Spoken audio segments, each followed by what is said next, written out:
এবার পুরোপুরি নাকি শনির দশায় পড়েছেন নায়িকা মিথিলা। সৃজিতের সঙ্গে তার বিচ্ছেদ নাকি অনেকটাই স্পষ্ট। তাহসানের সঙ্গে বিচ্ছেদের পর রাফিয়াত রশিদ মিথিলা বিয়ের পিঁড়িতে বসেন টলিউড পরিচালক সৃজিত মুখার্জির সঙ্গে। কিছুদিন আগেও দুজনকে নানা অনুষ্ঠানে একসঙ্গে দেখা যেত। সোশ্যাল মিডিয়ায় ছুটির দিনের ছবিও ভেসে উঠত। কিন্তু বহুদিন হলো সব চুপচাপ, নেই একসঙ্গে ছবি, নেই এক ফ্রেমে দেখা। কান পাতলে শোনা যাচ্ছে মিথিলা সৃজিতের সংসারে নাকি এখন জমে আছে কুয়াশা। এ ফাঁকে আলোচনার কেন্দ্রে উঠে এলেন আরেকজন অভিনেত্রী, সুস্মিতা চট্টোপাধ্যায়।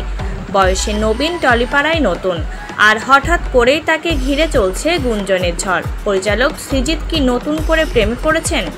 ঘটনার সূত্রপাত সৃজিতের নতুন সিনেমা লহ গৌরাঙ্গের নামরে ঘিরে। এই সিনেমাতে নায়িকা সুস্মিতা আর শুটিং হয়েছে সমুদ্র পাড়ের শহর পুরীতে।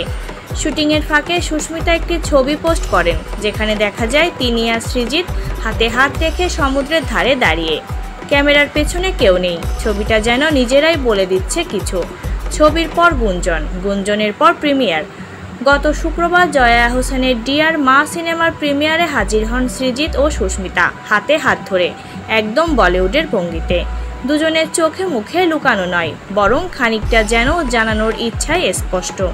আর এতেই সৃজিত মিথিলার দাম্পত্যের ছেদ স্পষ্ট হয়ে উঠেছে।